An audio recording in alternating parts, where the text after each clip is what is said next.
দিনাজপুর জেলার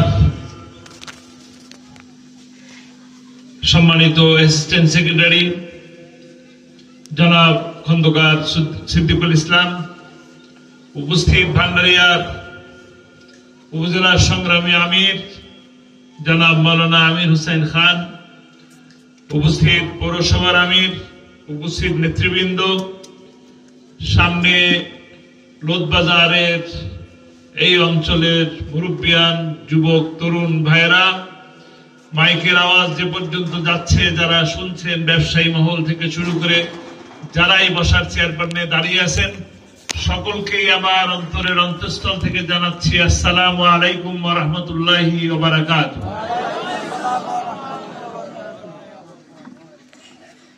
সকল হিন্দু ভাইদেরকে জানাচ্ছি আমার হৃদয় নিংড়ানো শুভেচ্ছা, ভালোবাসা। সম্মানিত উপস্থিতি, প্রিয় ভাইয়েরা, আজকে 17ই নভেম্বর, ঐতিহাসিক একটি দিন। আমরা জানি, আমরা শুধু শুনে আসছি একটি কথা, কতটুকু দেখলাম তা জানি না, কতটুকু শিখলাম তা জানি না। শুনে আসলাম, ছোটবেলা থেকে শুনে আসতেছি যে অন্যের জন্য কুয়া খুললে সেই কুয়ায় নিজেকে পড়তে হয়। এটা কি আমরা শুনে আসছি?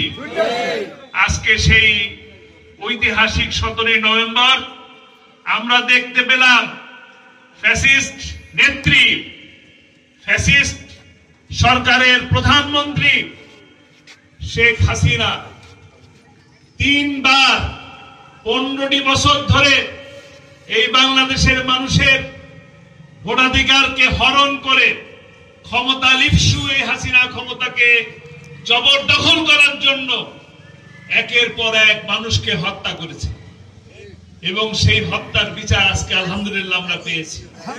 আপনারা কি খুশি হয়েছেন? আমি খুশি হই নাই, আমি খুশি হইতে পারি নাই। খুশি হইতে পারি নাই এই কারণে যে আমরা দেখে কিছু শিখতে পারতেছি কিনা। যদি শিখতে পারি তবে আমি খুশি হব, কারণ আমি আমার চোখের সামনে দেখেছি। আপনারা এতক্ষণ আমার ভাই বললেন আল্লামা সাঈদীকে ভালোবাসেন কিনা। আল্লামা সাঈদীকে সারা বিশ্বের মানুষ ভালোবাসে। আল্লামা সাঈদীকে গোটা বাংলাদেশের প্রতিটি প্রান্তরে প্রান্তরে মানুষ ভালোবাসে। এবং আজকের মতো এই দিনে 28শে ফেব্রুয়ারিতে যখন আল্লামা সাঈদীর বিরুদ্ধে মৃত্যুদণ্ডের রায় হয়, তখন বাংলাদেশে